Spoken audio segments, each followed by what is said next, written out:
Hi everyone. तो आज 3 अगस्त से हम यूट्यूब पे क्लास स्टार्ट कर रहे हैं। तो यूट्यूब पे जो भी क्लास मेरी होती है बहुत इम्पोर्टेंट होती है, जहाँ से डायरेक्ट क्वेश्चंस पूछे जाते हैं। तो आपको यूट्यूब की क्लास की नोट्स बनाते चलना है। आप एक डायरी रखेंगे या आप एक कॉपी या नोटबुक रखेंगे, जिससे आपको क्लास को नोट्स करते जाना है और उसको प्रिपरेशन के दौरान रिवीजन करते रहना है। तो आइए हम लोग देखते हैं आज की क्लास को। यहाँ पे आपको बताया गया है फाउंडेशन बैच के बारे में, स्क्रीन प्ले एंड डायरेक्शन 2027-28 के बारे में। तो ये बैच की शुरुआत हो रही है और यहाँ पे फाउंडेशन बैच स्क्रीन एक्टिंग के बारे में आपको बताया गया है। तो इसकी भी शुरुआत होने वाली है। तो आप में से जो भी लोग बैच से जुड़ना चाहते हैं जुड़ सकते हैं। लिंक कमेंट सेक्शन में दिया हुआ है। तो आज की क्लास में हम लोग अध्ययन करेंगे एंटोन चेखव के बारे में। इनके बारे में एंटोन चेखव। तो इनके बारे में आज हम लोग अध्ययन करेंगे।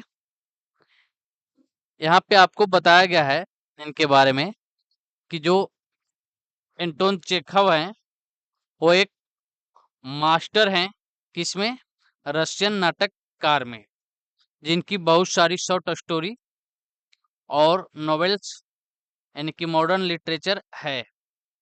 तो इनके बारे में आपको जो है ध्यान से अध्ययन करना है और इनके नोट्स बना लेना है।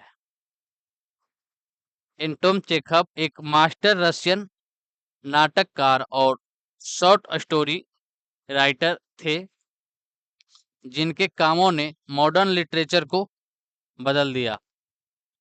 1860 में जन्मे एंटोन चेखव ने अपनी जिंदगी का ज्यादातर समय एक मेडिकल डॉक्टर के तौर पर काम किया और साथ ही इंसानी इतिहास की कुछ सबसे असरदार कहानियां और नाटक भी इन्होंने लिखे हैं। उनके मास्टरपीस, तो इनके मास्टरपीस में आपको ध्यान रखना है द सीगल को। ठीक है, पूछा गया है अंकल वानिया को और द चेरी आर्चर्ड और थ्री सिस्टर्स को आपको ध्यान रखना है। तो ये सभी जो इनके प्ले हैं यानी कि लिटरेचर नाटक है, वो the seagull, uncle Vanya, the cherry orchard और थ्री सिस्टर्स, ये सब इनके मास्टरपीस में शामिल हैं।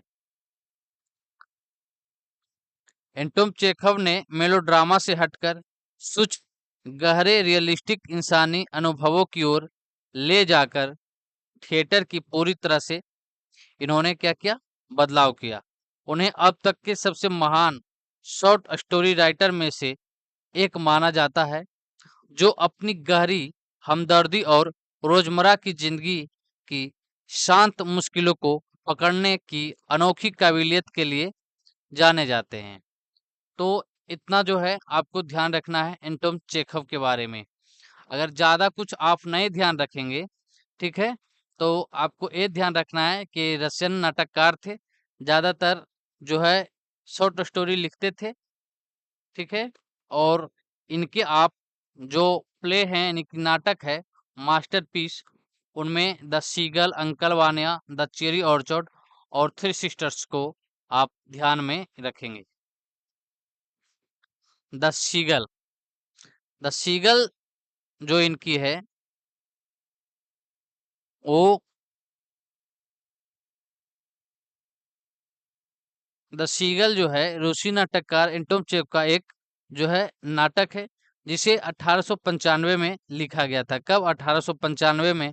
और पहली बार 1896 में बनाया गया था। द सीगल को आमतौर पर उनके 4 बड़े नाटकों में से एक माना जाता है। तो इस प्रकार से भी क्वेश्चंस पूछ सकते हैं कि उनके 4 बड़े नाटकों में से इनमें से कौन शामिल है एंटोन चेखव के। तो द सीगल आपको ध्यान में रखना है। अंकल वानिया। अंकल वानिया रूसी नाटककार एंटोन चेखव का एक नाटक है। यह पहली बार 1898 में पब्लिश हुआ था और 1899 में मॉस्को आर्ट थिएटर के प्रोडक्शन में कॉन्स्टेंटिन स्टेनिस्लावस्की के डायरेक्शन में इसका मॉस्को प्रीमियर हुआ था।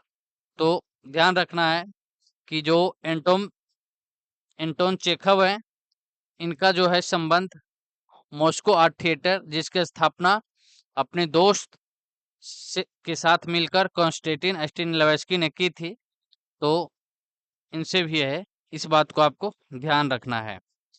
Three sisters. थ्री सिस्टर्स रूसी लेखक और नाटककार एंटोन चेखव का नाटक है। यह 1900 में लिखा गया था और पहली बार 1901 में मॉस्को आर्ट थिएटर में दिखाया गया था। इस नाटक को कभी कभी चेखव के बेहतरीन नाटकों की छोटी लिस्ट में द चेरी अर्चर्ड, द सीगल और अंकल वान्या के साथ शामिल किया जाता है। तो इनके मास्टरपीस में अगर पूछ दे तो थ्री सिस्टर्स भी शामिल हो जाती है, द चेरी ऑर्चर्ड के साथ, द सीगल के साथ और अंकल वानिया के साथ। ठीक है, तो इन सभी नाटकों के बारे में ज़्यादा डिटेल्स में हमें पढ़ना नहीं है, हमें सिर्फ इनसे संबंधित जो क्वेश्चंस पूछे जाते हैं और इन्हीं से संबंधित क्वेश्चंस को आपको ध्यान में रखना है। ठीक है, ज़्यादा डीपली नहीं जाना है। The cherry orchard. The cherry orchard जो है ये एंटोन चेखव का जो है आखिरी नाटक है। कौन सा नाटक है? आखिरी नाटक है और यह 17 जनवरी 1904 को मॉस्को आर्ट थिएटर में कॉन्स्टेंटिन स्टेनिस्लावस्की के डायरेक्शन में शुरू हुआ था। हालांकि चेखव इसे एक कॉमेडी के तौर पर चाहते थे और इसमें कुछ मजाक के एलिमेंट भी हैं, लेकिन कॉन्स्टेंटिन स्टेनिस्लावस्की ने नाटक को एक ट्रेजेडी के तौर पर डायरेक्ट करने पर जोर दिया। इस शुरुआती प्रोडक्शन के बाद से डायरेक्टर्स को नाटक के दोहरे नेचर से जूझना पड़ा है। इस नाटक को अक्सर चेखव के लिखे 3 या 4 बेहतरीन नाटकों की शॉर्ट लिस्ट में द सीगल, थ्री सिस्टर्स और अंकल वानिया के साथ गिना जाता है। तो आपको ध्यान रखना है इनके इन सभी नाटकों के बारे में और एंटोन चेखव के बारे में। तो हम लोग जो है फिर नेक्स्ट क्लास में मिलते हैं।